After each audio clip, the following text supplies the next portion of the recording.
6th chapter. So, Bhagavad Gita, 6th chapter, 47th verse. Yoginam api sarvesham madgatenantaratmana Shraddhavan bhajate yo mam same yuktatamo mataha. Translation by His Divine Grace Srila Prabhupada, Srila Prabhupada ki jai. And of all yogis, the one with great faith, who always abides in me, thinks of me within himself, and renders transcendental loving service to me, is the most intimately united with me in yoga and is the highest of all. That is my opinion. Jai Shri Prabhupada ki jai. Let us discuss and try to find what we can learn from this verse. So the theme is like Lord Krishna's opinion, right? That's what he said. This is my opinion. So let us see what is his opinion. See, we are actually all living entities, right? We are meant for service to do service activities. Okay, we are all living entities. We are meant for service activities. And our desires are always centered around such a service attitude. Okay. We can easily see that every living being is constantly engaged in, right from the president to even the smallest poor person. They're all rendering service to other living beings. This we can understand. So service is the constant companion of the living being, and rendering service is the eternal religion of the living being. Okay. But how can we reach the perfection in service? This we have to understand. And this can be done simply by transferring the desire of service from matter to spirit. That is, by an attitude of service to Krishna. See, Lord Krishna is the supreme enjoyer. Prabhupada says in one of the purports, Lord Krishna is a supreme enjoyer, and we are his servitors. We are created for his enjoyment, not for our own enjoyment. So Prabhupada says, we are created for Krishna's enjoyment. And if we participate in that eternal enjoyment with the Supreme Personality of Godhead, we become happy. We cannot become happy otherwise. It is not possible to be happy independently. Just as no one part of the body can be happy without cooperating with the stomach. So you cannot eat with the hand or legs or anything like that. We have to put it in our mouth and the stomach, then the whole other parts of the body gets energy and become happy. So it is not possible for the living entity to be happy without rendering transcendental loving service to Supreme Lord Krishna. That's why in this 47th verse we say, Yoginam api sarvesham.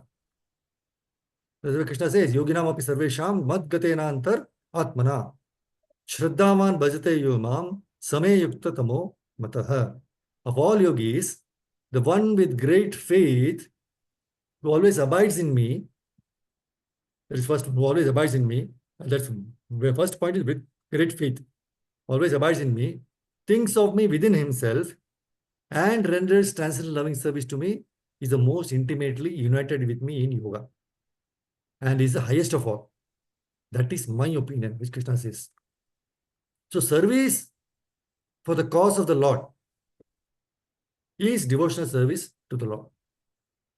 See, whatever service is done for Krishna, directly or indirectly, it pleases Krishna. It can be right from performing the arati, then to cleaning the temples, right? See, we should not think that how can brooming the temple, no? Or cleaning the vessels, or talking to the devotees, how these things please Krishna. Every little effort taken by the devotee for the Lord makes Krishna more indebted towards the devotee. So instead of becoming a slave of our own personal material senses, we must be engaged in satisfying the senses of Krishna. So next time, anybody approaches us with any menial service, we should thank Krishna for providing that opportunity and proceed with that service without making any excuses. See, we can find many devotees of Krishna, of the Lord, right? Like Maharaj Yudhishthira, Prithu Maharaj, Ambarish Maharaj. They turned everything to light, very nice, by dovetailing their so-called material assets in the service of Krishna. They were more busier than we think that we are busy, we cannot do. They are the more busiest, taking of the whole universe. So following their footsteps, we have to dovetail everything with the Lord by an attitude of service. So thereby treating our dreadful disease, what is that dreadful disease of false ego and false mastership? So as it is revealed in the Shastras, it is actually better to be a Shudra with service attitude than to be a Brahmana without developing a service attitude. Because attitude alone satisfies Krishna. So we have to pray to the lotus feet of all the great acharyas to develop a loving service attitude within us without any expectation of name or fame. See, whenever we are given an opportunity or whenever we are given the responsibility to do any work, two things come to our mind. First is, if the work is too difficult, what we do, we try to avoid it by giving some excuses. Or if you are genuinely finding it difficult, we will accept our incapability and seek a solution. And if we do not have the option of avoiding it, then what we will do is we will try to find out, what if I am not successful in completing the job? What will happen to my efforts? See, we are faced with this situation in every activity that we do, right? And Arjuna too had the same situation when he was asked by Krishna to fight. See, first of all, Arjuna was not willing to fight. Secondly, Arjuna was not sure what will happen if he cannot complete his work successfully. So Krishna explains about the science of Dhyana Yoga, controlling the mind through meditation, in the 6th chapter of Bhagavad-gītā, right? And Arjuna, very honestly tells Krishna that the mind control process explained by Krishna is not possible for him to follow. Consider the fact that the mind is chanchalam, restless, dridam, obstinate, pramati, turbulent, and balavat, very strong. So for that, Krishna replies, although it is difficult to control the mind, it is definitely possible to control the mind through abhyas, practice, and vairagya, detachment. So Prabhupada very nicely says in one of the purposes that practice starts with the hearing process, Shravanam. Practice starts with hearing process. So hearing about what? Not anything and everything. About Krishna's teachings. Then automatically detachment develops in our mind. Then for Arjuna's second question about what happens to an unsuccessful practitioner of Bhakti Yoga. You are taken to Bhakti Yoga, but if it's not successful, what happens? Krishna says very beautifully in the 6.40 to 42, 40, 41 and 42, that such an unsuccessful yogi who has not perfected Bhakti Yoga in this life, in the next life starts from where he left. Suppose in this life you were reading up to only 10th chapter of Bhagavad-gītā. The next life you will start from the 11th chapter, not again first. That is the power of these transcendental vibrations. So you do not go through the ordeal again from the beginning. Moreover, along with the material comforts, he will be given all facilities to do his spiritual services without any hassles in the next life. That's why in 6.41, he says, the unsuccessful yogi, after many, many years of enjoyment on the planets of the pious living entities, is born into a family of righteous people or into a family of rich aristocracy. So this statement of Krishna proves beyond any doubt that whatever we do in devotional service, even if it is not perfect, has a long-lasting positive effect in our future life. See, after we leave this current body, we are given the facility to enjoy in the higher planets also. And when our quota of enjoyment is over, we are given a birth in rich or pious family so that we will have all the facilities to pursue our spiritual goal from where we left. So we can realize how merciful Krishna is, right? He gives complete guarantee that whatever we do, even if it is a tiny endeavor, it will not go in waste. See, if we observe carefully, there is nobody in this whole world who can give such guarantee. Doctors cannot guarantee if the patient will survive. Stock market cannot guarantee if the stocks will go up. The head of the country cannot guarantee 100% safety to all the citizens of the nation. Nobody can guarantee how long I will have this body. In spite of all these naked truths which we know, we still run after these warranty-less objects, right? And have full faith in the words of these fallible entities. If only we have the faith in the infallible words of Krishna, and in our own puny capacity, follow whatever he recommends, then we can become so dear to Krishna. As he concludes in the 6th chapter with this beautiful verse 6.47, Yoginam Api Sarvesham, right, which we saw now. So let us pray to the Lord to give us this capacity to remember him always as our ultimate protector, benefactor, well-wisher, and everything for us. In Satyuga, people were living for 100,000 years, right? And it was possible for them to execute meditational yoga for thousands of years. But for us in Kali Yuga, where the lifespan is reduced to even less than 100 years, right?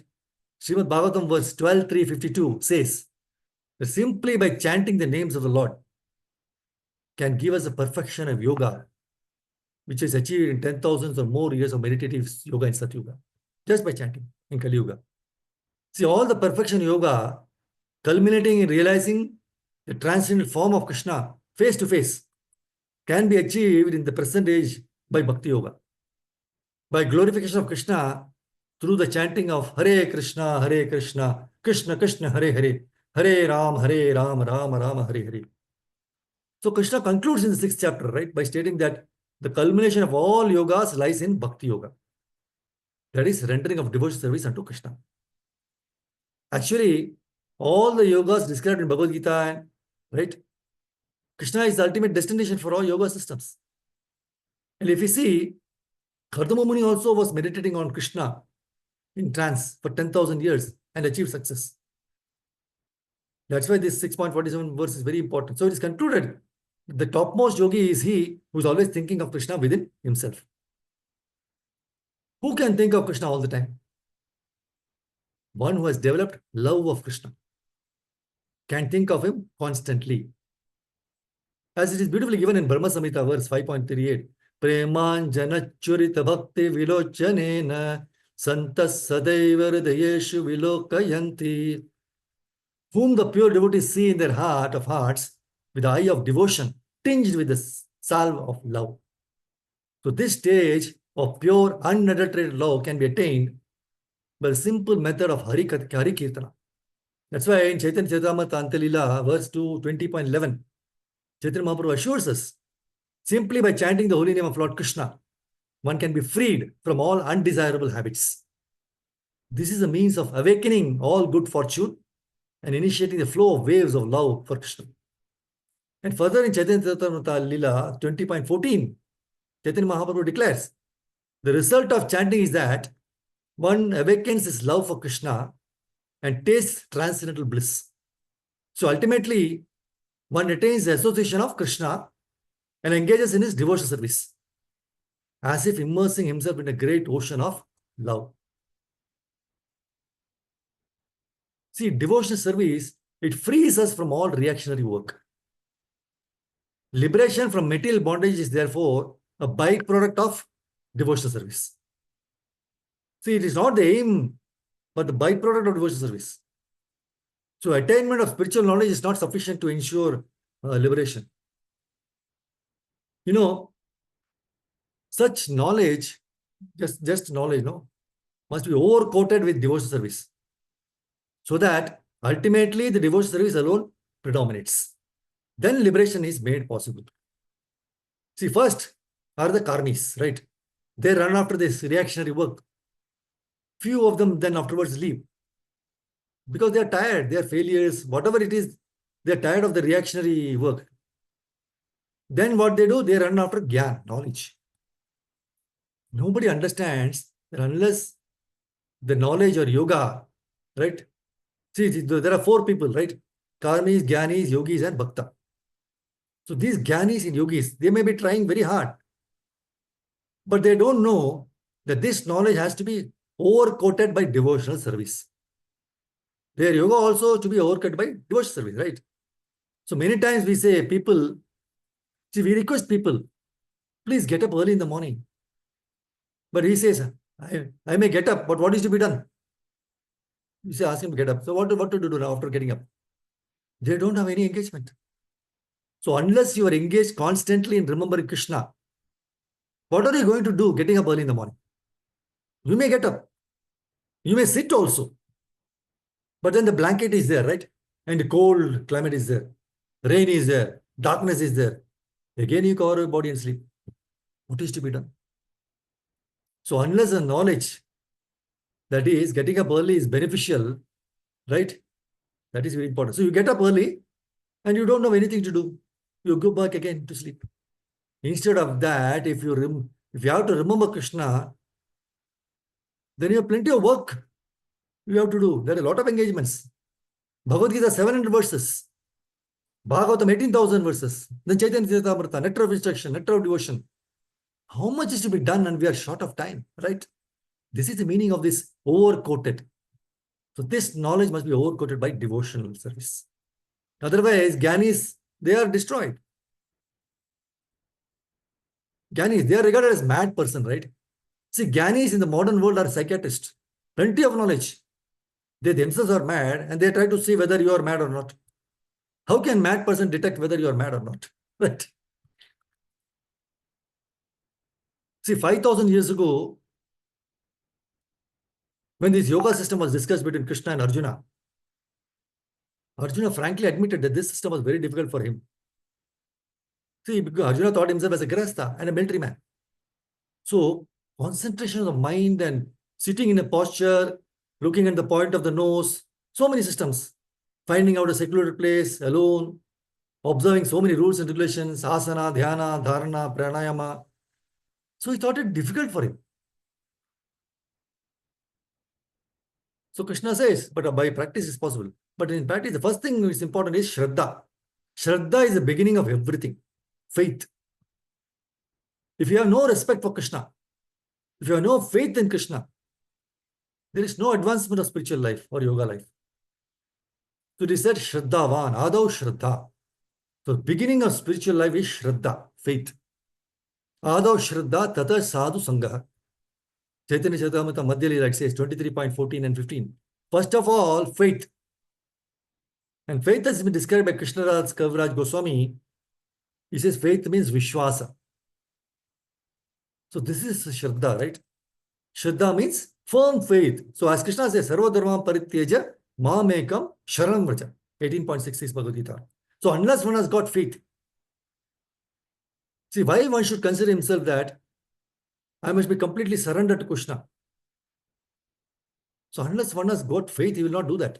So faith is the beginning. So to create faith, Krishna has explained here about himself with the whole Bhagavad Gita.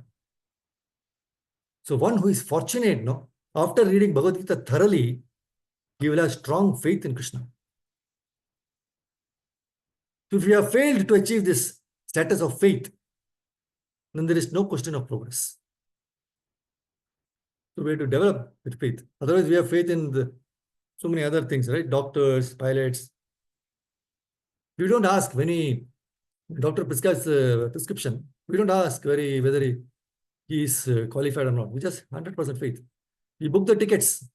And we don't go by flight. We don't ask the pilot whether he is qualified. 100% faith. Why not the same faith in Krishna? Whatever he is saying in Bhagavad Gita, follow as it is.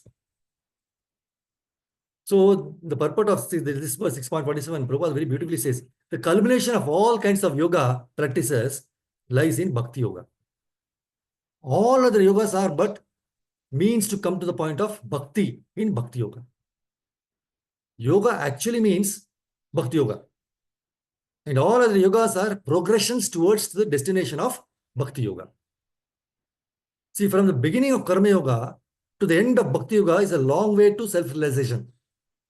So Karma Yoga without fruitive results is the beginning of this path.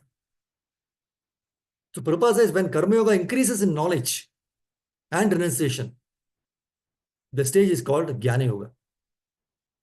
And when Jnana Yoga increases in meditation on the Super Soul by different physical processes, and the mind is on Krishna, it is called Ashtanga Yoga. And when surpasses the Ashtanga Yoga and comes to the point of the Supreme Personality called Krishna, it is called Bhakti Yoga, the culmination. If one is fortunate enough to come to the point of Bhakti Yoga, Prabhupada says if one is fortunate enough to come to the point of Bhakti Yoga, it is to be understood that he has surpassed all other yogas. No need to go through all this. Therefore, that to become Krishna conscious is the highest stage of yoga. To become Krishna conscious, the highest stage of yoga. Just Prabhupada says, just as when we speak of Himalayan, right? We refer to the world's highest mountains, of which the highest peak is Mount Everest. Is considered to be the culmination. So just like that, Bhakti Yoga is the culmination of all other yogas. So we have to follow this. So this is Krishna's opinion. So Krishna doesn't force us, right? He just gives his opinion. It's up to you to follow. He gives us minute independence. That's what he's, after giving the full Bhagavad-gītā, he told Arjuna, I have spoken to you, the whole of Bhagavad-gītā. If you want to ask me again, I can still recite the whole Bhagavad-gītā, tell you again. So it's up to you to accept it or reject it. That's what. So Krishna is so merciful. So we have to be we are very fortunate to have the darshan of Bhagavad Gita, or even keep a Bhagavad Gita in our hands. But all the great fortune is to open it, Bhagavad Gita, and read Prabhupada's pulpit. Krishna is directly speaking to you. Prabhupada is directly speaking to you. So this is Krishna's opinion. We should accept it with 100% faith. Hare Krishna, Granthara Srimad Bhagavad Gita ki Jai Srila Prabhupada ki Nitya Vancha Kalpatarubhicca Kripa Sindhu Bhayavacha Patitanam Pavanebhyo Vaishnavaya. Thank you very much for this opportunity on this glorious day of Akshaya Tritiya, and happy Akshaya Tritiya to everyone. Hare Krishna. Thank you, Siddhari Prabhu. Hare Krishna.